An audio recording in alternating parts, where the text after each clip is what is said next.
ये खबर देखो पुरानी है, लेकिन एथिक्स का एक बहुत ज़्यादा ज़बरदस्त एग्जाम्पल है। मतलब ये स्टोरी हमें बताती है कि कैसे कई बार ना आपको लोगों की सोच चेंज करनी है तो पावर से काम नहीं चलता, डंडे से काम नहीं चलता, आपको एक एग्जाम्पल सेट करना पड़ता है। डीएम राहुल कुमार, बिहार कैडर के ऑफिसर, इनके पास में ना एक विडो आई और उन्होंने बोला कि देखो मुझे ना मिड डे मील स्कीम में खाना बनाने का काम मिला था, लेकिन जब मैंने खाना बनाना स्टार्ट किया स्कूल में तो मेरे पे प्रेशर आने लगा कि आप जॉब छोड़ दीजिए, क्योंकि बहुत सारे पेरेंट्स ने ना अपने बच्चों को स्कूल में भेजना छोड़ दिया। ये कह के कि एक विडो खाना बनाएगी, एक शुभ संकेत नहीं है, अच्छा संकेत नहीं है। तो विडो ने डीएम को बोला कि आप मेरी हेल्प कीजिए, मेरे 2 बच्चे हैं, मेरी जॉब चली जाएगी तो मैं कुछ नहीं कर सकूंगी। तो अब इस चीज़ पे देखो, पेरेंट्स अगर मान लीजिए पढ़ाना ही नहीं चाहते अपने बच्चों को तो पावर एक्सरसाइज करके काम नहीं चलेगा, उनकी सोच में बदलाव लाना जरूरी है। तो डीएम है ना, राहुल कुमार थे उस समय, वो खुद गए स्कूल में और उन्होंने इनके हाथ का बना खाना खाया। अब देखो डीएम एक सबसे बड़ा अधिकारी जिले के अंदर, जब वो कोई चीज़ करता है ना तो गांव वालों पे एक प्रभाव पड़ता है कि हाँ भाई इन्होंने ऐसा किया तो वास्तव में कुछ नहीं होगा, कोई खराब संकेत नहीं है। तो इन्होंने एक एग्जाम्पल सेट किया और बाद में कुछ और लोगों ने भी स्कूल में खाना खाया, उससे गांव वालों की सोच बदली। तो कई बार एथिक्स में, केस स्टडीज में हमें लिखना होता है सोशल इन्फ्लुएंस से संबंधित एग्जाम्पल्स, तब आप इस एग्जाम्पल का इस्तेमाल कर सकते हो। डेट आज की देखो 26 फरवरी है, 26 फरवरी 2024। आज अच्छे अच्छे आर्टिकल्स हम डिस्कस करेंगे 4। सबसे पहले, भारत कैसी पावर बनना चाहता है, रायसेना डायलॉग इंडिया में आयोजित हुआ, द हिंदू का आर्टिकल है, ये डिस्कस करेंगे। दूसरे नंबर पे हिंदू का ये आर्टिकल है, एजुकेशन पे सरकार कम पैसा एलोकेट कर रही है, दिक्कत है, पॉइंट्स मिलेंगे आपको एजुकेशन से संबंधित। तीसरा आर्टिकल हमारा लिव इन रिलेशनशिप से संबंधित है, आप भी अपनी राय इस पे जरूर बताइएगा जो टॉपिक है। चौथा आर्टिकल लाइव स्टॉक से संबंधित है। डिस्कशन हम स्टार्ट करें उससे पहले ना एक इंफॉर्मेशन आपको देनी है इंपॉर्टेंट। पहले मैंने आपको बताया था वो ऑफलाइन सेशन के बारे में, ऑलमोस्ट एक हफ्ता पहले ना ऑफलाइन में जो सेशन ऑर्गेनाइज हुआ था, जिसमें प्रीलिम से पहले सारे तरह के डाउट्स, जैसे मोक्स को कैसे रिवाइज करना है, कैसे देना है, रिवीजन इफेक्टिव ढंग से क्या कैसे करें, इंपॉर्टेंट टेक्निक्स, क्योंकि रिवीजन में ही गलती करते हैं बहुत सारे बच्चे, पहले पेज से आखिरी पेज तक बस करना स्टार्ट कर देते हैं।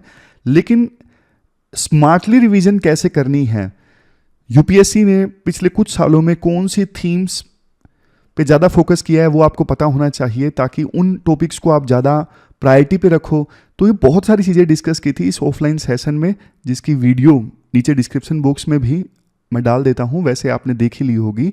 जिन लोगों ने नहीं देखी उनके बारे में मैं बता रहा हूँ, काफ़ी इंपॉर्टेंट सेशन था, आपको टाइम मिले तो ज़रूर देखिएगा। चलते हैं आगे। हमारी आज के डिस्कशन में फर्स्ट इंपॉर्टेंट आर्टिकल इंडिया की फॉरेन पॉलिसी से संबंधित है। आप देखो सिलेबस में जीएस पेपर 2 के इस टॉपिक से आर्टिकल को रिलेट कर सकते हो। कंटेक्स्ट तो देखो पिछले हफ्ते भी सुर्खियों में था, रायसेना डायलॉग आयोजित करवाया गया ओआरएफ के द्वारा। ओआरएफ देखो ऑब्जर्वर रिसर्च फाउंडेशन एक थिंक टैंक है, ये मिनिस्ट्री ऑफ एक्सटर्नल अफेयर की मदद से रायसेना डायलॉग ऑर्गेनाइज करवाता है। मैं एक क्वेश्चन आपसे पूछता हूं, मान लीजिए यूपीएससी एक क्वेश्चन पूछ ले, आज के समय में इंडिया अपने आप को कैसी पावर के रूप में देखता है, कैसे कंट्री के रूप में देखता है, ऐसा कोई क्वेश्चन मान लीजिए पूछ लिया जाए, तो इसका जवाब हमारे विदेश मंत्री एस जयशंकर खुद देते हैं इस डायलॉग में। उन्होंने इंडिया को बोला कि इंडिया ब्रिजिंग पावर है। ब्रिजिंग पावर मतलब जो ना जहां पे लड़ाई हो, जैसे रशिया यूक्रेन के बीच में लड़ाई है, दूसरी तरफ इजराइल हमास के बीच में लड़ाई है, किसी इशू को लेके, फॉर एग्जांपल क्लाइमेट चेंज को लेके अलग अलग देशों के अलग अलग व्यूज हैं।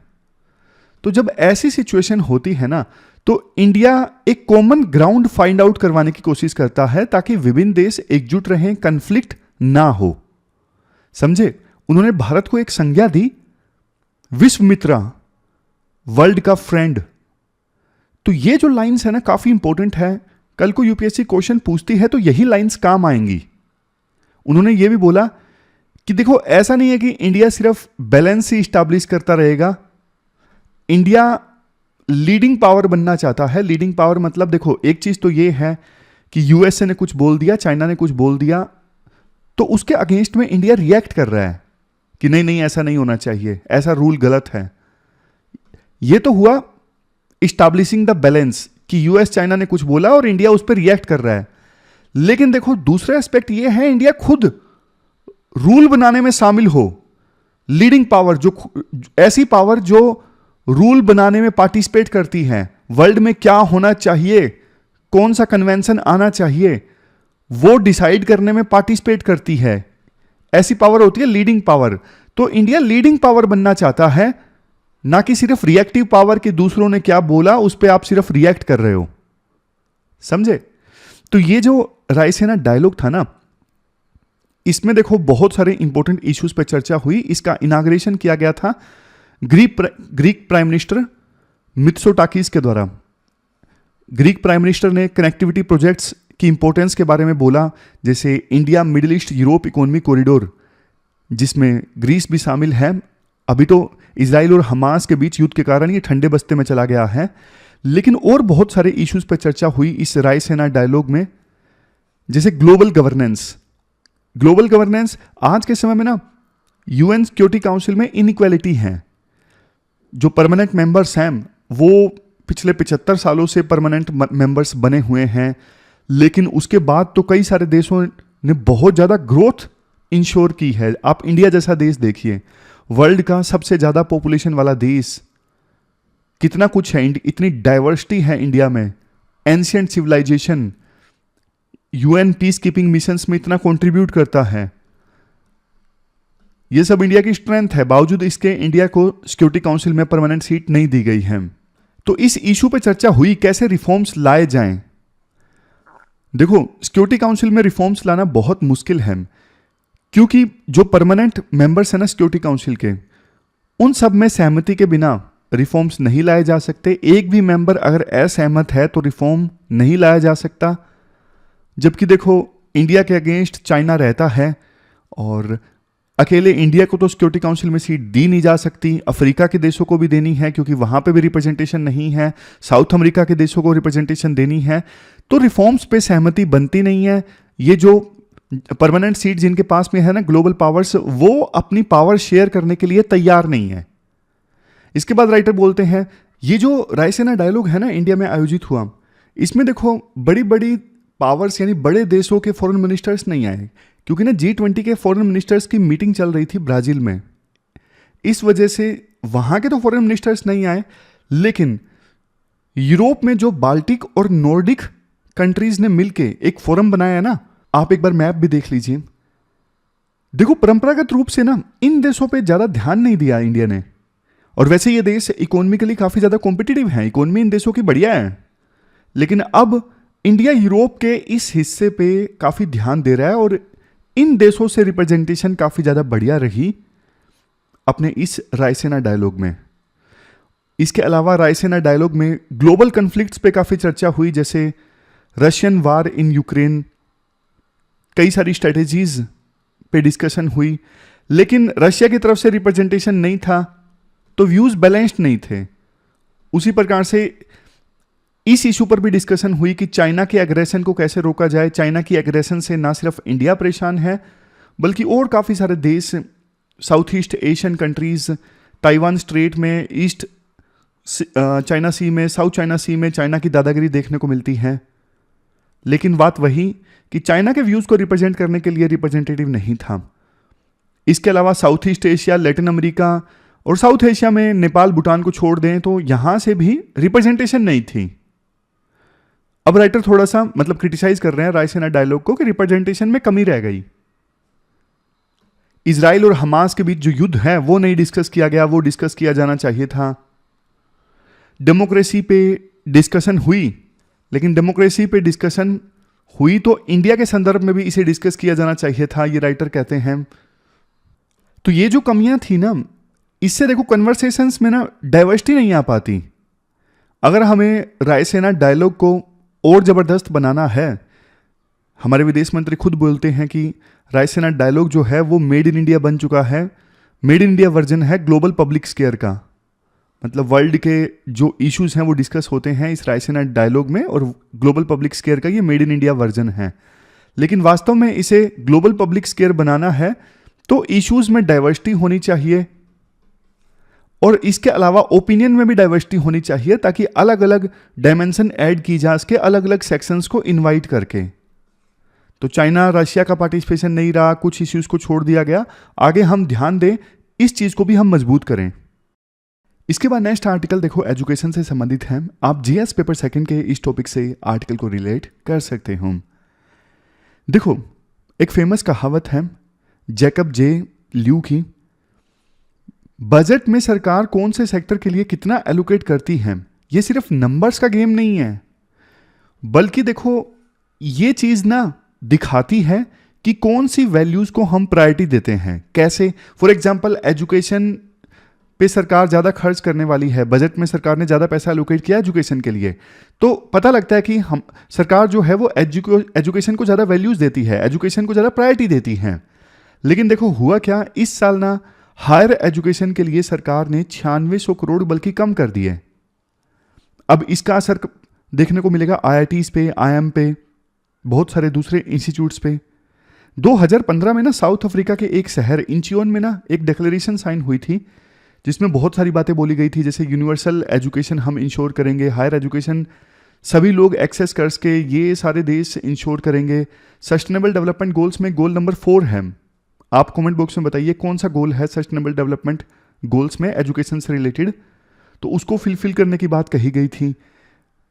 ये भी बोला गया कि सभी देश अपने जीडीपी का 4 से लेकर 6% एजुकेशन पे खर्च करेंगे, बट हमारा देश अभी सिर्फ ना 2.8% एजुकेशन पे खर्च कर रहा है। यानी ये इंचियोन डिक्लेरेशन का वायलेशन है एक प्रकार से, इंडिया इस डिक्लेरेशन को नहीं फॉलो कर रहा है। फिर राइटर कहते हैं स्कूल एजुकेशन में ना 0.73% का इजाफा देखने को मिला, लेकिन स्कूल एजुकेशन में भी ना जो सरकार ने पैसा एलोकेट किया है उसमें ना बहुत सारा पैसा ना, जैसे 73,000 करोड़ स्कूल एजुकेशन के लिए सरकार ने एलोकेट किया है, बट इसमें 6050 करोड़ एलोकेट किया है PM श्री स्कूल्स को, और बाकी 6399 करोड़ यूज होंगे नए एकलव्य मॉडल रेजिडेंशियल स्कूल्स को बिल्ड करने में। अब आप पूछोगे सर ये PM श्री स्कूल्स कौन से हैं? देखो PM श्री जो स्कूल्स हैं ना, ये ऐसे स्कूल्स हैं जो नेशनल एजुकेशन पॉलिसी 2020 को फॉलो करते हैं और नए एज के स्कूल्स हैं आप कह सकते हो। आप यहां पर देखिए इन्फोग्राफिक में बहुत सारी चीजें बोली गई हैं। 14,500 ऐसे स्कूल्स हैं जिन्हें PM श्री स्कूल्स बोला गया है। यहां पे बच्चों को इस प्रकार से नर्चर किया जाएगा कि उनके पास ना 21वीं शताब्दी की स्किल्स हों। पढ़ाने का जो तरीका है वो जबरदस्त होगा, एक्सपेरिमेंट्स पे फोकस होगा, लर्निंग आउटकम पे फोकस होगा। तो राइटर कहते हैं देखो अभी ना बहुत सारे राज्यों ने नेशनल एजुकेशन पॉलिसी 2020 को पूरी तरह से फॉलो नहीं किया है, और सरकार ने ना 73,000 करोड़ में से एक बड़ा हिस्सा जो है ना PM श्री स्कूल्स को डाइवर्ट कर दिया है। इसका मतलब सरकार ना फोर्स करना चाहती है विभिन्न राज्यों को कि आप नेशनल एजुकेशन पॉलिसी के प्रोविजंस को जल्दी से जल्दी अपने स्कूल्स में फॉलो करवाइए, तब आपको फंड मिलेगा, अदरवाइज नहीं मिलेगा। समझे? और फिर राइटर बोलते हैं देखो टोटल जितना स्कूल्स के लिए बजट है ना स्कूल एजुकेशन के लिए, उसमें से 8.3% जो बजट है ना वो तो सिर्फ 0.7% स्कूल्स को एलोकेट कर दिया गया है। तो बाकी जो एग्जिस्टिंग स्कूल्स हैं उनको तो कम बजट मिला ना। इसके बाद राइटर बोलते हैं सेंट्रल यूनिवर्सिटीज के लिए वैसे 28% ज्यादा एलोकेट किया गया है, लेकिन एक चीज आप ध्यान दीजिए, ये जो पैसा है वो हैफा के पास जाएगा। हैफा मतलब हायर एजुकेशन फाइनेंसिंग एजेंसी के पास, ना कि UGC के पास में। UGC तो देखो विभिन्न यूनिवर्सिटीज को ना ग्रांट देती है, जो पैसा देती है यूनिवर्सिटीज को लौटाना नहीं होता, लेकिन हैफा यूनिवर्सिटीज को जो पैसा देती है ना वो लोन की फॉर्म में देती है, वो यूनिवर्सिटीज को वापस लौटाना होता है। तो राइटर कहते हैं अब देखो होगा क्या, यूनिवर्सिटीज ना हैफा से लोन लेंगी, अब उसका इंटरेस्ट भी चुकाएंगी, कमी होगा इंटरेस्ट जहां तक है, और हो सकता है कि अब तक ना भी हो। लेकिन बात यह है यूनिवर्सिटीज देखो लोन लेके अगर बच्चों को पढ़ाएंगी, बाद में खुद रेवेन्यू जनरेट करेगी उस लोन को चुकाने के लिए, तो नुकसान किसका होगा? जाहिर तौर पे स्टूडेंट्स का होगा, क्योंकि यूनिवर्सिटीज को लोन चुकाना है तो स्टूडेंट्स की फीस बढ़ाई जाएगी, तो बर्डन किस पे आएगा? आखिरकार स्टूडेंट्स पे आएगा। स्टूडेंट्स की फीस बढ़ेगी और वो एजुकेशन नहीं हासिल कर पाएंगे, और सबसे ज़्यादा नुकसान तो ना मार्जिनलाइज सेक्शंस को होगा। मार्जिनलाइज सेक्शंस जैसे देखो SC हैं, ST हैं, अब ये नहीं पैसा दे पाएंगे यूनिवर्सिटीज़ का क्योंकि फीस बढ़ गई है, तो एजुकेशन नहीं हासिल कर पाएंगे। तो फिर जो हम यूनिवर्सल इनरोलमेंट की बात करते हैं हायर एजुकेशन में, वो कैसे आएगी? अभी हमारे देश में हायर एजुकेशन में ग्रोस इनरोलमेंट रेशियो पता कितना है? 27.3%। यानी उस पर्टिकुलर एज ग्रुप में जिनको कॉलेज में होना चाहिए, यूनिवर्सिटी में होना चाहिए, उसमें से सिर्फ 27.3% बच्चे ही हायर एजुकेशन प्राप्त कर रहे होते हैं, बाकी 72% नहीं कर रहे होते हैं। जबकि देखो स्कूल एजुकेशन में हम 100% इनरोलमेंट इंश्योर कर पाए हैं, ऑलमोस्ट 100%। तो 100% बच्चे जब स्कूल एजुकेशन हासिल कर रहे हैं तो हायर एजुकेशन में इतना कम कैसे हो जा रहे हैं? 100 में से 72 बच्चे कहाँ चले जाते हैं? क्यों वो कॉलेज यूनिवर्सिटी में नहीं पढ़ने के लिए आते या बीच में ड्रॉप आउट कर देते हैं? ये सोचने वाली बात है। और अब फीस बढ़ेगी बच्चों की, यूनिवर्सिटीज़ खुद से पैसा कमाने लगेंगी, तो उनका देखो फोकस ना एजुकेशन पे नहीं होगा, क्वालिटी एजुकेशन पे, बस इस चीज़ पे फोकस होगा कैसे बिजनेस चलाया जाए, कैसे जैसे तैसे करके सर्वाइव किया जाए। तो क्वालिटी एजुकेशन भी हमारे देश में नहीं आ पाएगी अगर ये सब चलेगा तो। फिर राइटर बोलते हैं हमारे देश में हायर एजुकेशन में ग्रोस एनरोलमेंट रेशियो जो है ना, वो ग्लोबल एवरेज से कम है। ग्लोबल एवरेज तो है 38%, हमारे देश में है 27.3% या 2% जितना भी है। राइटर कहते हैं अगर देखो आप ज़बरदस्त फंडिंग दोगे ना एजुकेशन के लिए, तभी जो गैप है ना अमीर गरीब के बीच का वो कम होगा, तभी इनरोलमेंट बढ़ेंगे, तभी बच्चे स्कूल में कॉलेज में रुकेंगे, अदरवाइज वो छोड़ के चले जाएंगे। क्वालिटी एजुकेशन आप प्रोवाइड नहीं कर पाओगे। हमें एजुकेशन को और ज़्यादा इंक्लूसिव बनाना है, इक्विटेबल बनाना है सबके लिए, लेकिन कम पैसा एलोकेट होगा तो वो लक्ष्य फिर हम नहीं हासिल कर पाएंगे। तो उम्मीद ये है कि सरकार ना अपनी जो अब नई सरकार बनेगी नई सरकार बनेगी, बजट प्रेजेंट होगा फिर से जुलाई में, चाहे किसी की भी सरकार बने, वो ना स्कूल एजुकेशन पे, कॉलेज एजुकेशन पे, वोकेशनल एजुकेशन पे, हर प्रकार की एजुकेशन पे ध्यान दे, क्योंकि इनइक्वालिटीज़ को कम करना है, देश को डेवलप करना है, एम्प्लॉयमेंट को इंक्रीज करना है। हर दृष्टि से देखें तो एजुकेशन देखो सबसे ज़्यादा इंपॉर्टेंट है। इवन समाज में स्टेबिलिटी स्टैब्लिश करनी है, सिटीजन्स को सिविलाइज बनाना है, एजुकेशन के बिना तो कुछ भी नहीं है। तो एजुकेशन पे सरकार को ज़्यादा एलोकेट करना चाहिए था पैसा, और जुलाई में जो बजट प्रेजेंट होगा उसमें शायद इस चीज़ को ठीक किया जाए, ऐसा राइटर उम्मीद करते हैं। तो ये पूरा आर्टिकल हमने डिस्कस किया, चलते हैं आगे। इंपॉर्टेंट आर्टिकल हमारे देश में लाइव स्टॉक सेक्टर से संबंधित है। लाइव स्टॉक सेक्टर मतलब पशुपालन। आप GS पेपर 3 के इस टॉपिक से आर्टिकल को रिलेट कर सकते हो। शुरुआत में कुछ डेटा देखिए। देखो जो 20वां लाइव स्टॉक का सेंसस कंडक्ट हुआ था उसके अनुसार हमारे देश में लाइव स्टॉक की टोटल पॉपुलेशन है 537 मिलियन, यानी टोटल हमारे देश में 537 मिलियन पशु हैं। और इनमें से देखो ऑलमोस्ट 96% जो पशु हैं ना वो तो आपको रूरल एरियाज में देखने को मिलेंगे। अर्बन एरियाज में थोड़ी ना पशु देखने को मिलते हैं, बहुत कम। बट देखो दिक्कत ये है, ग्रामीण इलाकों में पशु चिकित्सा एक मेजर चैलेंज है। बहुत बार ऐसा देखा जाता है कि जो लाइव स्टॉक फार्मर्स हैं अपने पशु को ले जाते हैं दूर दराज के इलाकों में उस पशु का इलाज करवाने के लिए। तो इस वजह से रूरल एरियाज में अच्छी पशु चिकित्सा ना अवेलेबल होने की वजह से बहुत सारे पशु ऐसे होते हैं जो समय से पहले उनकी डेथ हो जाती है, उनकी प्रोडक्टिविटी कम हो जाती है किसी ना किसी प्रकार के डिजीज़ की वजह से। तो ये एक सबसे बड़ा चैलेंज है। चैलेंजेस देखो और भी हैं, एक एक करके हम डिस्कस करते हैं। गाँव में देखो ट्रीटमेंट की फैसिलिटीज़ अवेलेबल नहीं होती, लेकिन इसके साथ साथ इवन टेस्टिंग की फैसिलिटी भी अवेलेबल नहीं होती। अब आपको पता है जूनोटिक डिजीज़ तो काफ़ी ज़्यादा बढ़ रहे हैं, मतलब ऐसे डिजीज़ जो एनिमल से ह्यूमन बींग्स में फैलते हैं, ऐसे डिजीज़ की संख्या काफ़ी ज़्यादा बढ़ी है। तो गांव में कम से कम टेस्ट करवाने की, पशुओं का टेस्ट हो सके, वो फैसिलिटी तो अवेलेबल होनी चाहिए ना, लेकिन अभाव देखने को मिलता है। हमारे देश में ज़्यादातर गांव में जो क्वैक होते हैं यानी झोला छाप डॉक्टर अनट्रेंड होते हैं, लेकिन फिर भी वो अपनी दुकान ओपन करके बैठ जाते हैं, वो इलाज करते हैं पशुओं का। अब उनको पता नहीं कि दवाई अगर देनी है एनिमल को कितनी देनी है, कम मात्रा में देनी है, ज़्यादा मात्रा में देनी है। तो बहुत बार तो देखो वो बहुत ज़्यादा एंटीबायोटिक्स प्रिस्क्राइब कर देते हैं और बहुत बार कम एंटीबायोटिक्स प्रिस्क्राइब कर देते हैं। इसका रिजल्ट ये निकलता है पशुओं में ना एंटीबायोटिक रेसिस्टेंस डेवलप हो जाता है। एंटीबायोटिक रेसिस्टेंस डेवलप होने का मतलब ये है कि पहले पशु के ऊपर गोली का असर हो रहा था, टेबलेट ली असर हो रहा था, लेकिन एंटीबायोटिक रेसिस्टेंस की वजह से गोली का असर होना ही बंद हो गया। तो ये होता है जब झोला छाप डॉक्टर पशु का इलाज करते हैं या फिर जो किसान है खुद से ही पशुओं को गोलियां वगैरह दे देते हैं। इसके बाद आता है नेक्स्ट चैलेंज। देखो एम के जैन कमेटी रिपोर्ट में कहा गया था जो लाइव स्टॉक फार्मर्स है ना, उनको तो बाकी एग्रीकल्चर फार्मर्स के अपेक्षा करते क्रेडिट यानी लोन काफ़ी मुश्किल से मिलता है, इंश्योरेंस भी इनका मुश्किल से होता है as comparison to traditional agriculture farmers. और ज़्यादातर हमारे देश में जो लाइव स्टॉक फार्मर्स है ना, उनके पास 2 से लेकर 4 पशु तक हैं, मतलब छोटे किसान हैं लाइव स्टॉक फार्मर्स। और 70% जो इंडिया में मिल्क की सप्लाई होती है ना, वो उन फार्मर से होती हैं जिनके पास 5 से कम एनिमल हैं। अब सोच के देखिए, 5 से कम एनिमल हैं एक लाइव स्टॉक फार्मर के पास, अगर उसका पशु बीमार हो जाते हैं, ठीक से इलाज नहीं हो पाता है, कोई डिजीज इन्फेक्ट कर रहा है, तो प्रोडक्टिविटी का कितना लॉस होगा। यहां पे देखो एग्जाम्पल भी दिया हुआ है, अगर किसी पशु को मेस्टाइटिस है, मेस्टाइटिस देखो एक ऐसा डिजीज है जिसमें ब्रेस्ट टिश्यूज में इन्फेक्शन हो जाता है। तो इस डिजीज की वजह से एक दिन में कितने दूध का नुकसान होता है? 10 लीटर।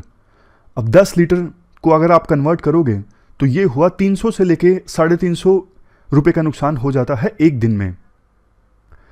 वैसे 30 से लेके 35 के बीच दूध का रेट सही है ना, जो ये अमूल वाले मदर डेयरी वाले ये तो काफ़ी महंगा बेचते हैं।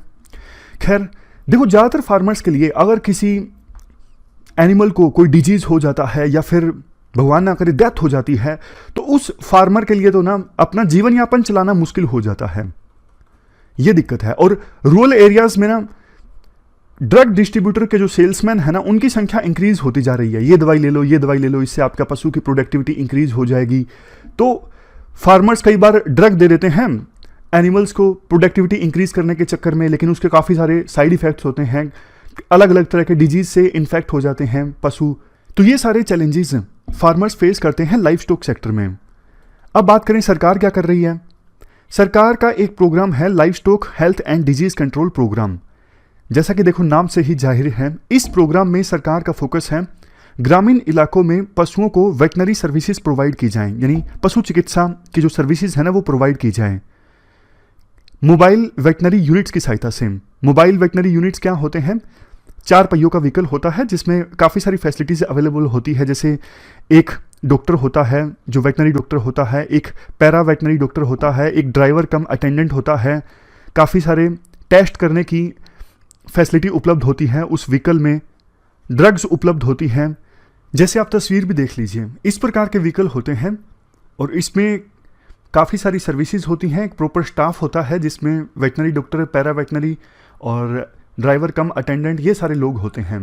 तो ये जो मोबाइल वेटनरी यूनिट्स है ना, इस प्रकार की गाड़ियाँ, ये देखो बहुत काम की हैं।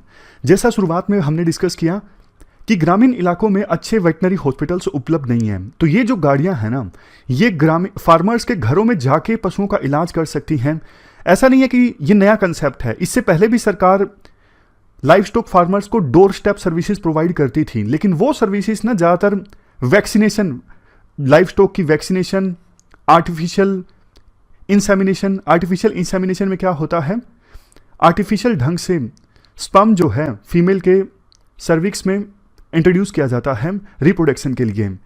तो पहले इस प्रकार की सर्विसेज पे ज़्यादा फोकस हुआ करता था, लेकिन अब जो ये मोबाइल वेटनरी यूनिट्स है ना, इनमें तो प्रॉपर स्टाफ है, काफ़ी तरह के टेस्ट कर सकती हैं, काफ़ी तरह के ड्रग्स होते हैं इलाज के लिए, तो ये ज़्यादा रिसोर्सफुल हैं इस प्रकार की यूनिट्स।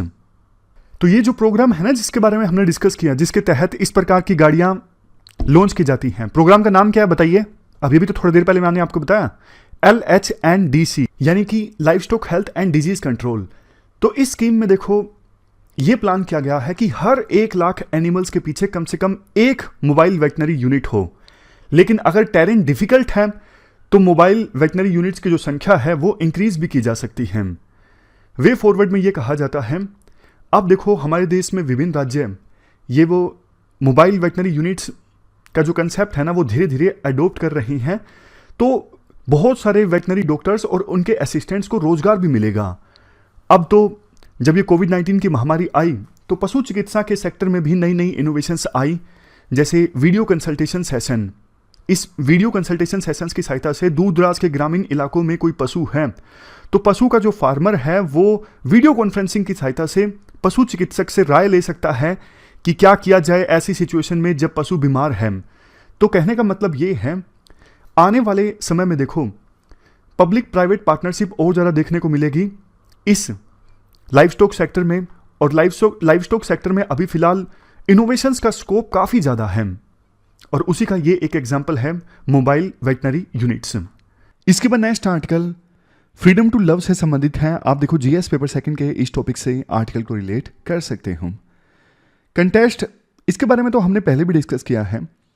उत्तराखंड असेंबली ने ना एक बिल पास किया, uniform civil code of Uttarakhand bill 2024, जिसमें ना ये बोला गया एक कंट्रोवर्शियल प्रोविजन कि लिव इन रिलेशनशिप को रजिस्टर करवाना जरूरी है। अगर देखो रजिस्टर नहीं करवाया तो ये क्रिमिनल ऑफेंस है, सजा भी हो सकती है। राइटर कहते हैं रजिस्ट्रार जिसके पास में कपल को अपनी लिव इन रिलेशनशिप को रजिस्टर करवाना है ना, उसको एक स्टेटमेंट देनी होगी कपल को लिव इन रिलेशनशिप में आने के बाद, और उसके पास में पावर होगी स्टेटमेंट को एग्जामिन करने की, इंक्वायरी करने की। मतलब क्वेश्चंस पूछे जा सकते हैं रजिस्ट्रार के द्वारा कपल से कि आपकी एज कितनी है, धर्म कौन सा है, कंसेंट है क्या नहीं है, शादीशुदा हो या नहीं हो, मैरिटल स्टेटस क्या है, ये सारी चीज़ें। और मोरओवर देखो पार्टनर्स को बोला जा सकता है कि आप पर्सनली आइए, रजिस्ट्रार के पास में लड़का लड़की दोनों जाएंगे, और अगर रजिस्ट्रार सहमत नहीं है ना जो बातें बोली गई हैं लड़का लड़की के द्वारा, तो रजिस्ट्रार मना भी कर सकता है कि नहीं मैं आपकी लिव इन रिलेशनशिप एक्सेप्ट नहीं करूंगा। और दूसरा देखो लड़का लड़की जब अपनी लिव इन रिलेशनशिप को टर्मिनेट करेंगे ना तो भी एक नोटिस सबमिट करना पड़ेगा रजिस्ट्रार को कि हमारी लिव इन रिलेशनशिप जो है अब खत्म हो चुकी है। और रिलेशनशिप खत्म होने के बाद में अगर नहीं बताया गया तो भी क्रिमिनल पेनल्टी का प्रावधान है। अगर कोई झूठी इंफॉर्मेशन मिली तब भी सजा हो सकती है। रजिस्ट्रार जो है वो कंसर्न पुलिस स्टेशन को बताएंगे कि देखो आपके एरिया में ये कपल रह रहा है लिव इन में। तो राइटर कहते हैं देखो वैसे तो सुप्रीम कोर्ट की काफ़ी सारी जजमेंट्स आए इस बारे में, जजमेंट्स जैसे पुट्टा स्वामी केस की जजमेंट आई 2017 की जिसमें राइट टू प्राइवेसी की बात कही गई। इसके अलावा भी और काफ़ी इंपॉर्टेंट जजमेंट्स हैं, जैसे कि देखो जैसे अडल्ट्री का प्रोविजन हुआ करता था आईपीसी सेक्शन 497 में, बाद में सुप्रीम कोर्ट ने Joseph Shine versus union of India case में इसे स्ट्राइक डाउन कर दिया। अब तो वैसे आईपीसी भी जाने वाला है, भारतीय न्याय संहिता आने वाला है जुलाई से। लेकिन राइटर ये बोलते हैं देखो ये जो केस था ना Joseph Shine versus union of India, इसमें ना सुप्रीम कोर्ट ने ये बोला था कि देखो अडल्ट्री को एक ऑफेंस मानना, इसका मतलब ये है कि स्टेट जो है वो प्राइवेट एरिया में घुस रहा है। अगर कोई कंसेंट के साथ में सेक्सुअल रिलेशन इस्टेब्लिश करता है तो उसे रोकना स्टेट का काम नहीं है। मोरली वो चीज़ गलत है, लेकिन मोरली देखो बहुत सारी चीज़ें गलत हैं। जैसे कुछ लोग जो हैं अपने माता पिता की रिस्पेक्ट नहीं करते, मतलब उन्हें नुकसान नहीं पहुंचाते लेकिन रिस्पेक्ट नहीं करते, उनकी बात नहीं मानते। अब मोरली ये भी गलत है, लेकिन अब कानून सजा तो नहीं दे सकता ना ऐसे लोगों को। तो राइटर कहते हैं अडल्ट्री वैसे मोरली गलत है, ऐसा नहीं होना चाहिए, बट एक ऑफेंस इसे करार देना इसका मतलब यह है कि स्टेट प्राइवेट डोमेन में घुस रहा है। इस केस में सुप्रीम कोर्ट ने यह बोला था कि देखो स्टेट जो है वो पर्सनल स्पेस को डिस्ट्रॉय नहीं कर सकता। हर किसी इंडिविजुअल को अपना बॉडी के ऊपर अधिकार है। इसके बाद राइटर बोलते हैं देखो जब ये होगा ना लिव इन रिलेशनशिप को रजिस्टर करवाना, तो हमारे देश में इंटरकास्ट मैरिज हो, इंटर रिलीजियस मैरिज हो, काफ़ी ज़्यादा हल्ला होता है इन चीज़ों पे, तो कपल की जो सिक्योरिटी है वो खतरे में आ जाएगी। तो ये जो बिल आया है ना इसे तो जाहिर तौर पे कोर्ट में चैलेंज किया जाएगा सुप्रीम कोर्ट में, और जुडिशियल टेस्ट को शायद ये बिल पास ना कर पाए। वैसे आप कमेंट बॉक्स में बताइएगा आपकी क्या राय है इस इशू पे। क्या ये जो बिल आया है लिव इन रिलेशनशिप से संबंधित प्रोविजन है आपके हिसाब से सही है या फिर स्टेट ने बहुत ज़्यादा हद कर दी। मतलब राइटर का तो यही मानना है कि स्टेट ने ये दिखा दिया है कि वो कितना अंदर घुस सकता है और इंडिविजुअल के कॉन्स्टिट्यूशनल राइट्स को वायलेट कर सकता है। वो कॉन्स्टिट्यूशनल राइट्स जिसके तहत इंडिविजुअल्स को ऑटोनमी, प्राइवेसी, इक्वालिटी ये सब दी गई हैं, लेकिन स्टेट तो कुछ ज़्यादा ही अंदर घुस गया और फ्रीडम टू लव जो है, मतलब लव की जो आज़ादी है, उसे छीनने की कोशिश कर रहा है स्टेट।